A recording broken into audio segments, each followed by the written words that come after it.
O ministro do Superior Tribunal do Supremo Tribunal Federal, o Alexandre de Moraes, ele determinou que a Polícia Federal ouça o professor Marcos Cintra após questionar as urnas eletrônicas.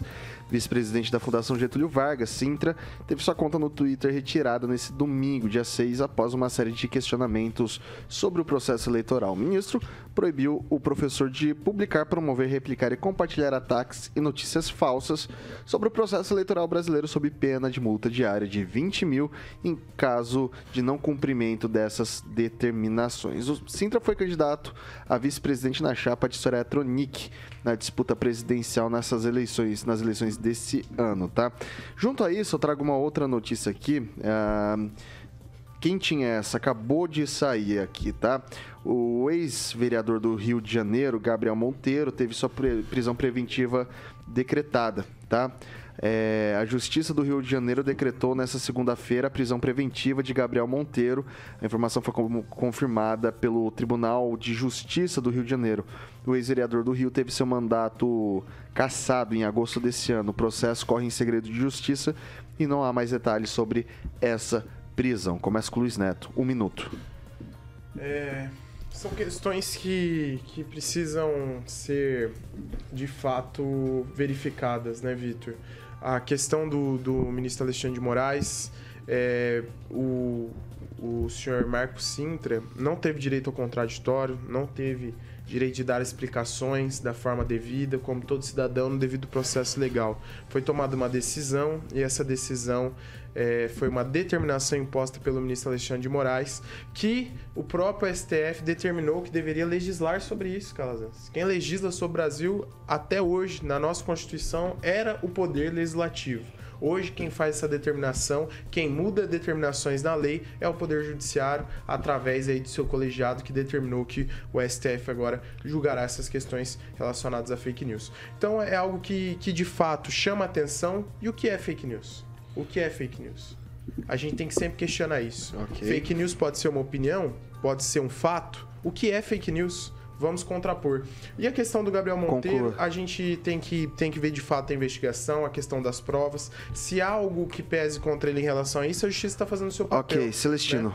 Né? Vivemos um estado de exceção, né, Vitor? E o regime de censura nunca começa de forma absoluta, né? Vai pegando aos poucos, principalmente quem incomoda o sistema. E o senhor Alexandre de Moraes é hábil nisso, né? Em perseguir quem faz o contraditório a respeito das santas urnas, né, que não podem falar mal das urnas. E agora está pegando gente aí que até então não estava do lado do presidente Bolsonaro, né? Fazia o contraditório. Né? Então isso mostra que a censura vai pegar aos poucos todo mundo. Né? Aquele pessoal que defendeu o Alexandre de Moraes, que defendeu as urnas como absolutas. Uma hora vai chegar em vocês. E eu espero que agora a União Brasil, um dos partidos mais fortes do Congresso, comece a debater a respeito disso. Né? Comece a fazer o contraditório também. Não esperar só um lado, né? Falar. Francês. Falar todo mundo ter direito de falar. Francês. Censurar não dá mais. O ministro Alexandre de Moraes persegue como presidente do TSE e também como presidente do STF. É o perseguidor maior do Brasil. Ele perseguiu o empresário da Van e outros empresários, agora está perseguindo.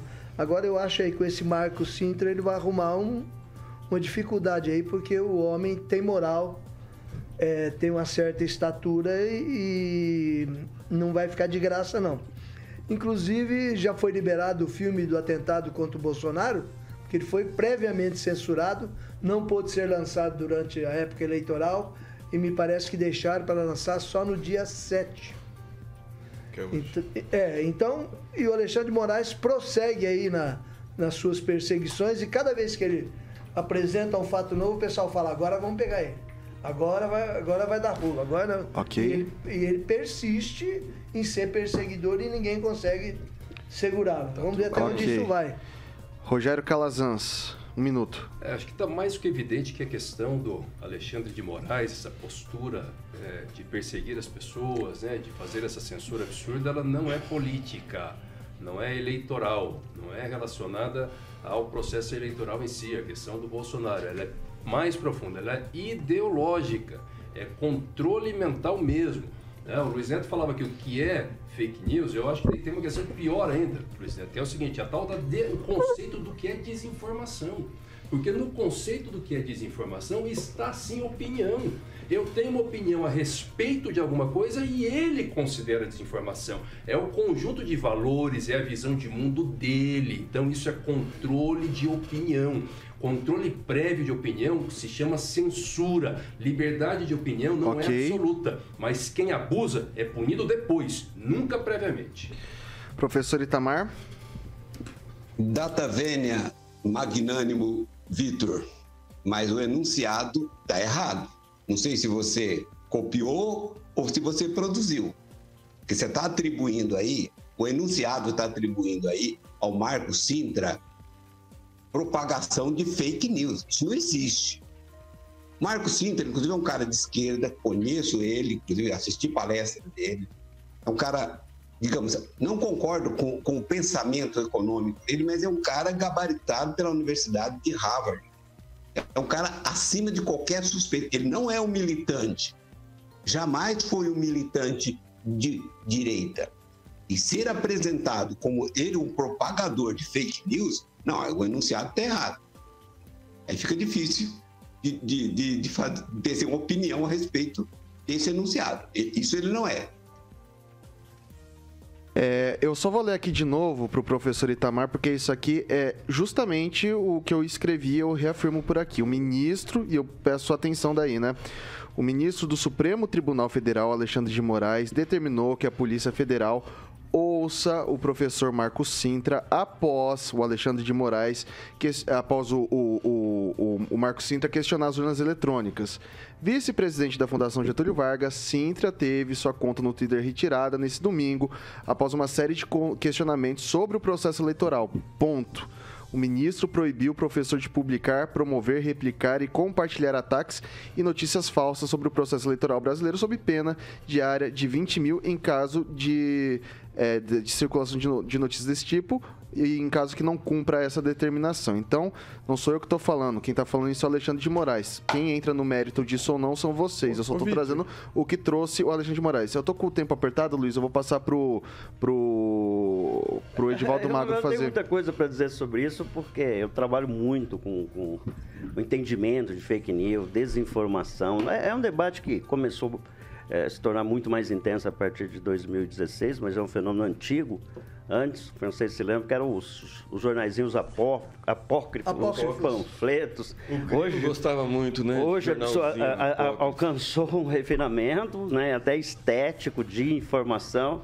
E os estudos ainda são tão inconclusivos sobre o que é exatamente fake news. O Calazans tem razão, o nível de o que é uma desinformação, o que é uma informação, o que é uma opinião especificamente. Então, é um debate muito grande a respeito disso. Agora, nós também não temos nosso funil é muito curto, né? Nós todos, eu estou dizendo, é falta de educação muitas vezes, da educação no sentido de compreensão, né? Aquela capacidade cognitiva de fazer, de entender. Porque é tanta informação, o volume de informação é tão grande que nós que trabalhamos com comunicação não sabemos exatamente o que é falso e o que é verdade. Eu trabalho com alguns projetos, né, que tentam desconstruir as fake news e alguns são absolutamente impossíveis. E a gente não sabe se é verdade ou não.